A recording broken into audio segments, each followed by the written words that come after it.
కృష్ణా జిల్లా గన్నవరంలో సుపరిపాలనలో తొలి అడుగు కార్యక్రమానికి విశేష స్పందన లభించింది. కార్యక్రమంలో పాల్గొన్న యార్లగడ్డ వెంకట్రావుకు ప్రజలు బ్రహ్మరథం పట్టారు. బాపులపాడు మండలంలో రంగన్నగూడెం, సింగన్నగూడెం గ్రామాల్లో ఇంటింటికి వెళ్లి కూటమి ప్రభుత్వంలో సీఎం చంద్రబాబు ప్రవేశపెట్టిన అభివృద్ధి పథకాలను వివరించారు.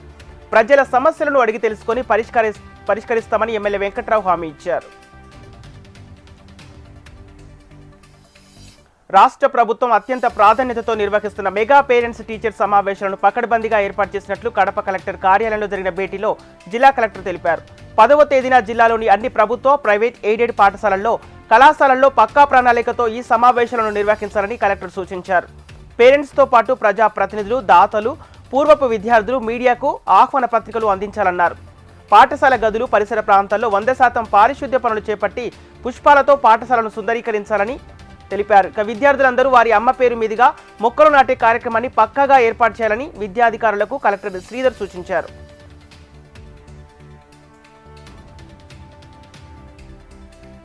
గుంటూరు జిల్లాలో పదవి పేరు చెప్పి మోసాలు సాగిస్తున్నారు కొందరు నేతలు. ఎమ్మెల్యే పేరు చెప్పి అమరావతి కేంద్రంగా దందాలు చేస్తున్నారు. పొలం అమ్ముతానంటూ పెదకూరపాడు టీడీపీ నేత జానీ భాష ఎన్ఆర్ఐ మహిళను మోసం చేశాడు. ఫేక్ డాక్యుమెంట్లు చూపించి తన నుంచి 16 లక్షల రూపాయలు అడ్వాన్స్గా తీసుకున్నట్లు ఎన్ఆర్ఐ మహిళ తెలిపింది. పొలం రిజిస్ట్రేషన్ చేయకుండా డొంక తిరుగుడు మాటలు చెప్పడంతో మహిళకు అనుమానం వచ్చింది. దీంతో ఆరా తీసిన మహిళకు నిజం తెలిసింది. తన పొలం ఎవరికీ అమ్మలేదని, అగ్రిమెంట్ కూడా చేయలేదని అసలు రైతు చెప్పాడు. విషయం తెలుసుకున్న మహిళ జానీ భాషను నిలదీయగా సమాధానం చెప్పకుండా నిర్లక్ష్యంగా ప్రవర్తించడంతో సీఎం చంద్రబాబు, నారా లోకేష్లకు ఫిర్యాదు చేసినట్లు ఎన్ఆర్ఐ మహిళ తెలిపింది. మాజీ మంత్రి నాగార్జున కూటమి ప్రభుత్వంపై విరుచుకుపడ్డారు. సీఎం చంద్రబాబు చేస్తున్న మోసాలు ప్రజలకు వివరించాలని కార్యకర్తలకు పిలుపునిచ్చారు. నాగార్జున బాపట్ల, చీరాల, ఇంకొల్లు, పావులూరులో జరిగిన బాబు షూరిటీ మోసం గ్యారంటీ కార్యక్రమంలో మాజీ మంత్రి నాగార్జున ముఖ్య అతిథిగా పాల్గొన్నారు. రాష్ట్రంలో పొగాకు రైతుల పరిస్థితి దారుణంగా ఉందని ఆయన పేర్కొన్నారు. ఎన్నికల ముందు కూటమి ఇచ్చిన హామీలన్నీ ఏమయ్యాయని ఆయన ప్రశ్నించారు. కూటమి మోసాలను ప్రజలకు వివరించాలని ఆయన పార్టీ కార్యకర్తలకు సూచించారు.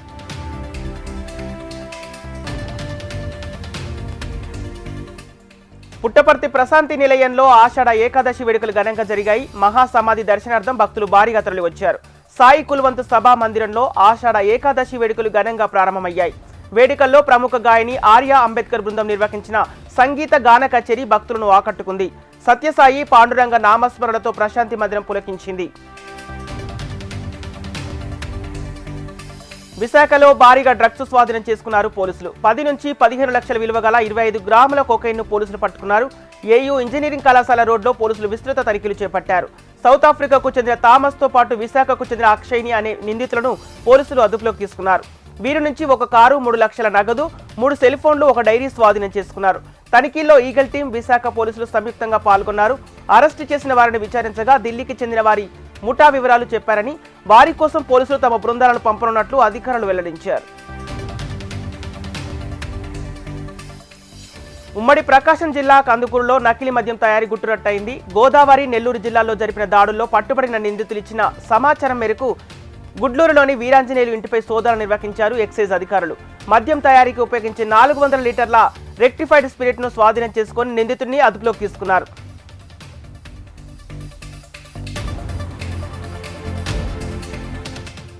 బాపట్ల జిల్లా చీరాలలో RTC zonal chairman Suresh RTC డిపోను పరిశీలించారు. డిపోలోని toilets, cargo centre, food stalls ను ఆయన తనిఖీ చేశారు. ఫ్రీ బస్సు పథకం అమలులో భాగంగా కొత్త బస్సులు, స్టాప్ కొరత, ఇతర ఏర్పాట్లపై జోనల్ పరిధిలోని అన్ని బస్టాండ్లను పరిశీలిస్తున్నామని సురేష్ తెలిపారు. అవసరమైన వసతులను గుర్తించి వెంటనే ఏర్పాటు చేస్తామన్నారు. ఇచ్చిన హామీకి కట్టుబడి కూటమి ప్రభుత్వం ప్రతిష్టాత్మకంగా అమలు చేస్తున్న ఫ్రీ బస్ పథకానికి ఆర్టీసీ సిద్ధంగా ఉందని ఆయన తెలిపారు. ఎన్నికల వాగ్దానాలకు తిలోదాకాలు ఇచ్చి విద్యుత్ భారాలను ఇబ్బడి ముబ్బడిగా ప్రజలపై మోపి కార్పొరేట్ కంపెనీలకు దోచిపెట్టే విధానాలకు స్వస్తి చెప్పకపోతే కూటమి ప్రభుత్వానికి పతనం తప్పదని విద్యుత్ భవన్ వద్ద జరిగిన ఆందోళనలో సిపిఐ జిల్లా కార్యదర్శి చంద్ర హెచ్చరించారు. రాష్ట్రంలో కూటమి ప్రభుత్వం అధికారం చేపట్టిన ఏడాది కాలంలోనే విద్యుత్ సర్దుబాటు ఛార్జీల పేరుతో 15,000 కోట్ల రూపాయల భారాన్ని ప్రజలపై మోపింది. గృహాలకు స్మార్ట్ మీటర్లు బిగించేందుకు టీడీపీ కుట్రపూరితంగా వ్యవహరిస్తుందని సిపిఐ కార్యదర్శి చంద్ర ఆరోపించారు. కూటమి ప్రభుత్వం విద్యుత్ ఛార్జీల భారాన్ని ప్రజలపై మోపడం దారుణమని ఆయన విమర్శించారు.